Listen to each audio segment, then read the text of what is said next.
नमस्कार, मैं रुस्तम सिंह राणा और आप देख रहे हैं थारू समाचार। आज हमारे साथ हैं सुरेश जी। और सुरेश जी अब किसी परिचय के मोहताज नहीं हैं, क्योंकि इन्होंने सीधे सीधे जो है हमारे देश के प्रधानमंत्री नरेंद्र भाई मोदी जी से संवाद किया है। कृषि विषय को लेकर आप जो है एक तरह से आगे रहते हैं, और कृषि वो संवाद था जो देश के प्रधानमंत्री नरेंद्र मोदी देश भर के किसानों से संवाद कर रहे थे। सबसे पहले सुरेश जी, आपका स्वागत है थारू समाचार में, और हमारी ओर से आपको बधाई भी है। मोदी जी से संवाद किया आपने। धन्यवाद रुस्तम जी। वास्तव में अपने आप में गौरवान्वित तो है ही।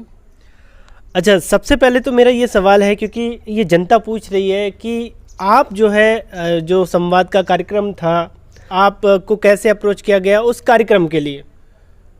अप्रोच के लिए मैं एक सामान्य किसान, और सामान्य किसान की दृष्टि से अपने खेतों में थोड़ा सा खेती करना ये मेरा एक शौक़ भी है।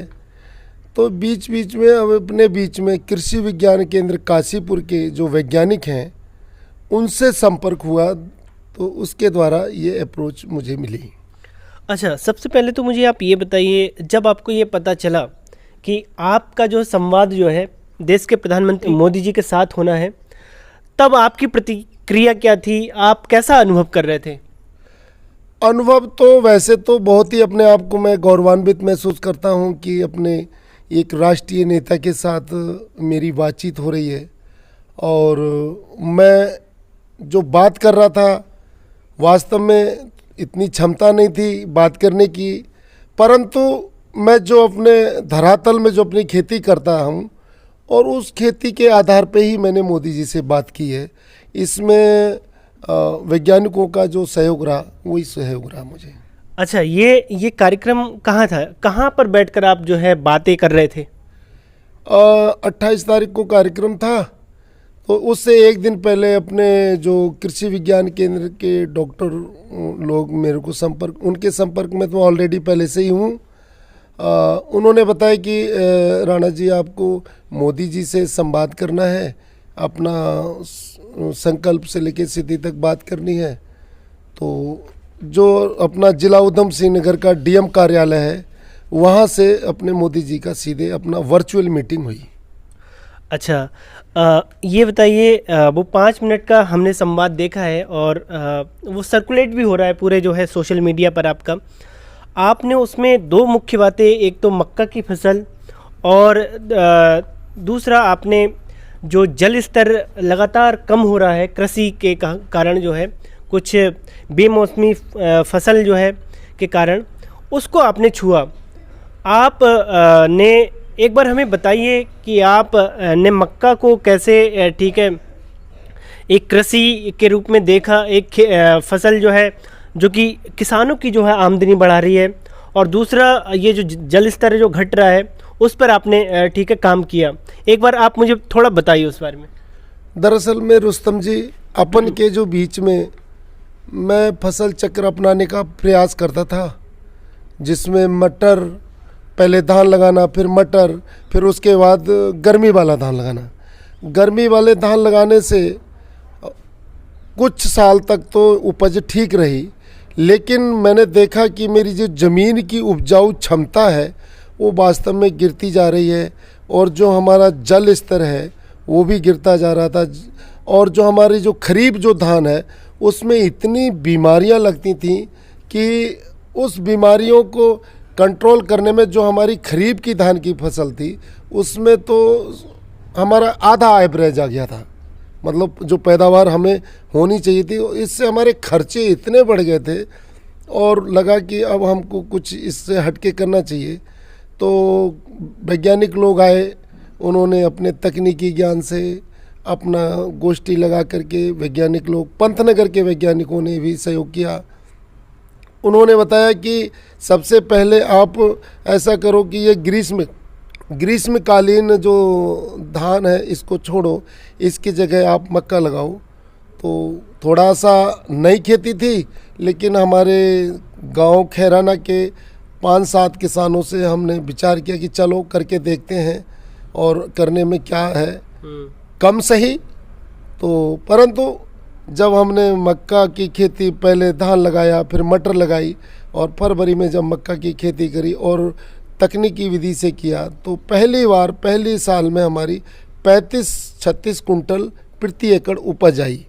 हमें लगा कि ये उपज हमारी ठीक है, बिकने में मार्केट भी खूब पर्याप्त मात्रा में है।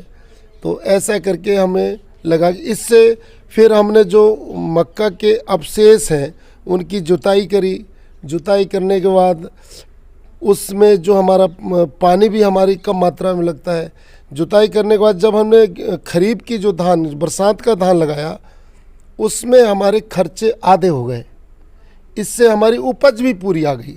तो ऐसा लगा कि तो हमें ये करना चाहिए। एक तरह से लागत जो है वो कम हुई और उत्पादन क्षमता भी बढ़ी और प्लस जो है किसानों की आय भी बढ़ी। एक और मेरा सवाल है, और आप मुझे ये बताइए कि जब आप ये कृषि वैज्ञानिकों के संपर्क में आए और उसके बाद जो आपने खेती में परिवर्तन किया, ये कौन सा साल रहा होगा? ये कब से आपने ये चेंजेस किए हैं खेती में? ये जो परिवर्तन लाए हैं रुस्तम जी, ये 2017 से। 2000 उससे पहले तो लकीर के फकीर थे और कुछ हटके करना अपना थोड़ा स्वभाव भी है कि चाहे पहले पैदावार कम हो, देखा जाएगा। तो 2017 से ये जो मक्का की खेती करना अपन के गांव के लोगों ने प्रारंभ किया और मैंने भी प्रारंभ किया। जिस तरह से हमारे यहाँ जो खेती होती है, एक तो पारंपरिक खेती जो होती है जिसमें एक तरह से ढर्रा एक चलता है, जिससे ना तो जो है हमारी जो खेती है वो उपजाऊ हो पाती है और ना ही हमारी जो है आय जो है वो दुगनी हो पाती है, या वो उस स्तर पर नहीं हो पाती जिस स्तर पर हम सोचते हैं। फसल चक्र को अपनाना बेहद ज़रूरी है। एक सवाल और भी मैं कहूँगा, क्योंकि यहाँ की जनता जो है, हमारे क्षेत्र की जनता जो है कृषि से जुड़ी हुई है, और सवाल ये है मेरा कि जब आप ये मॉडल अपना रहे थे, आप के देखा कितने लोगों ने ऐसा किया है? शुरुआत में तो अपने गांव के लोगों ने शुरुआत किया, जिसमें मैंने बड़ा आग्रह, मतलब उनसे मैंने कहा भाई ये खेती करनी है और इस खेती को करने से देखते हैं हमको क्या लाभ रहेगा।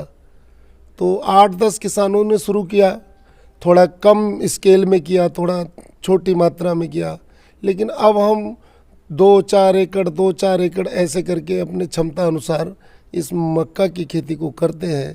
तो इससे हमको अपनी आय भी बढ़ी है।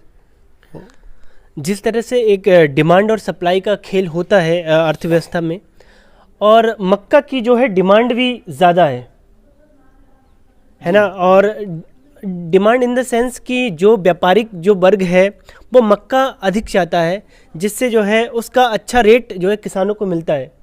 सर, एक और चीज़ मुझे बताइए आप, इससे आपने कोई ऐसी उपलब्धि हासिल की हो या आपको और भी अन्य तरीके से पुरस्कृत किया गया हो आपके उत्कृष्ट कार्य के लिए, आप कृपया वो भी बताएं। अरे रुस्तम जी, अब आपके सामने छोटी मुंह बड़ी बात क्या बोलना, लेकिन अपन के 2017-18 में जो एक संकल्प से लेके सिद्धि तक एक कार्यक्रम था कि सबकी आय दुगनी हो, तो माननीय अपने मुख्यमंत्री जी त्रिवेंद्र रावत जी के द्वारा अपने जो जिला के उधम सिंह नगर के जो मक्का की खेती करना और जो थोड़ा सा लकीर से हटके खेती करना, इसमें मुझे मतलब जिला के अपने प्रगतिशील किसान के नाम में अपना नाम आया। तो अपने आप को मैं ये भी बहुत बड़ी गौरवान्वित बात, अपने को सौभाग्य समझता हूँ कि मेरा नाम कम से कम प्रगतिशील किसानों की लाइन में तो है। एक और बार मैं उस संवाद को लेकर आऊँगा। जब आपका संवाद चल रहा था, तकरीबन 5 मिनट का वो संवाद है और आप 3.5 मिनट बोले हैं। जो मोदी जी कहते हैं कि बहुत ज़्यादा बोलते हैं हमारे पीएम, उनसे भी ज़्यादा आपने बातें की है। तो एक बार आप जो कहना चाह रहे थे, क्या आपकी बातें उस संवाद में पूरी हो पाई या आपके मन में कुछ और भी था जो आप पूरे देश को बताना चाह रहे थे? दरअसल में रुस्तम जी, अब मोदी जी के सामने राष्ट्रीय नेता हैं और मैं तो एक बहुत सीमांत लघु किसान गांव से अपना, और किसान की भी परिभाषा बताते हैं कि 3 तरह की है, एक बंगलाधारी किसान, एक छाताधारी किसान और एक हलधारी किसान। तो अपनी गिनती तो हलधारी किसान में आती है। परंतु जो मोदी जी के सवाल थे, मैं उन सवालों का उत्तर देने का प्रयास तो कर रहा था। कुछ सवाल ऐसे लगे कि मुझे और कहने चाहिए थे, कह नहीं पाया, समय नहीं मिल पाया। तो मुझे लगा कि अब हमको, जैसे कि आज मैं एक अपने गांव खैराना के छोटे छोटे लघु किसानों को लेकर के एक माधव किसान समूह बनाया है। जैसे हमारे हर गांव में सेल्फ हेल्प ग्रुप बनाती हैं महिलाएं, लेकिन अपन का भी एक माधव किसान समूह है। कृषि विभाग ने अपने समूह का नाम सुना तो इस गांव खैराना को राज्य सेक्टर के अंतर्गत हमारे गांव को चयनित किया, और राज्य सेक्टर के अंतर्गत चयनित करने से और कृषि विभाग के द्वारा जो हमारे जो 15-8-10 किसान हैं, उसमें हमको 3 लाख के कृषि यंत्र निःशुल्क मिले, जिसमें रोटावेटर, सीड ड्रिल, हैरों, छोटा सा पंप सेट और छोटे छोटे जैसे कि पाइप जो पानी बिछाने के लिए दूसरे खेत में ले जाने के लिए, ऐसे हमको मिले। इससे अब मक्का की खेती में भी फिर मोदी जी ने कहा कि आपके साथ कितने किसान हैं, तो अब तो मक्का की खेती हमारे गांव में देखने के लिए आते हैं, तो अब तो 300 से भी ऊपर किसान हैं। एक और सवाल है मेरा, जब हम बात करते हैं दिल्ली की, दिल्ली में अक्सर क्या होता है, इस समय जो है दिवाली के समय पराली जलाई जाती है, जो धान की फसल होती है, और उससे जो है प्रदूषण होता है। तो क्या उसका कोई वैकल्पिक चीज़ हो सकती है जिससे जो वहाँ के किसान हैं या यहाँ के भी किसान हैं वो पराली ना जलाएं, बल्कि कुछ और उसके जो वैकल्पिक क्या हो सकता है उसका, आप मुझे थोड़ा ये बताइए।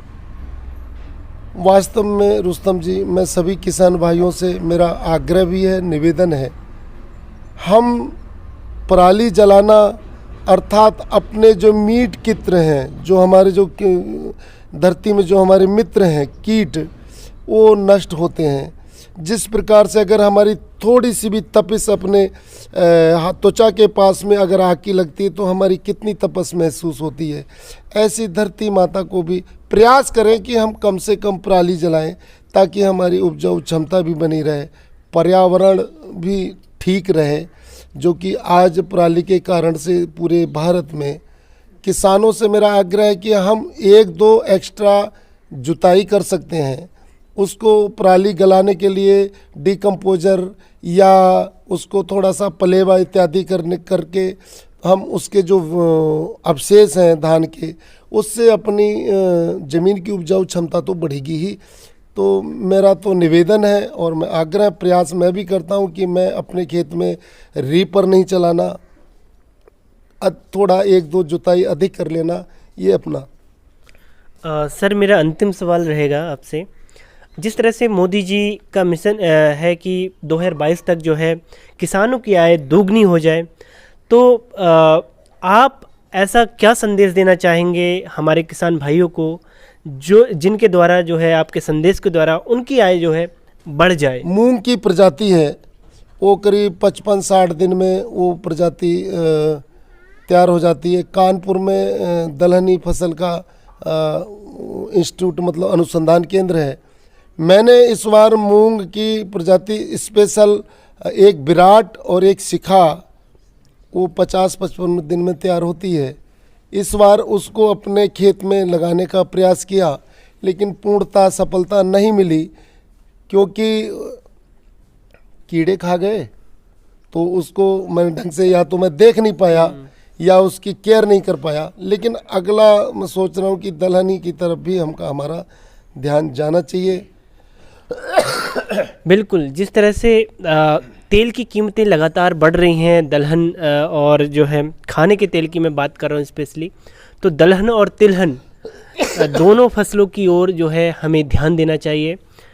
सर, जब किसान की बात आई है, एक तरफ किसान का जो है देश भर का किसान जो है ये दिल्ली में बैठकर जो है आंदोलन कर रहा है, उसको लेकर आप क्या कहेंगे? दिल्ली में बैठे जो किसान हैं और इस जो कानून के बारे में तो मुझे भी जानकारी नहीं है कि वास्तव में कौन से कानून पारित किए हैं सरकार ने, केंद्र सरकार ने, और हमारे किसानों को कितना नुकसान होने वाला है, इसके बारे में मुझे विस्तार से जानकारी नहीं है।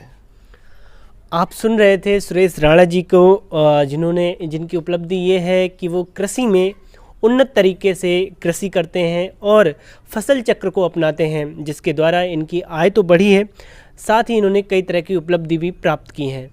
मैं रुस्तम सिंह राणा, कैमरामैन विवेक के साथ, थारू समाचार।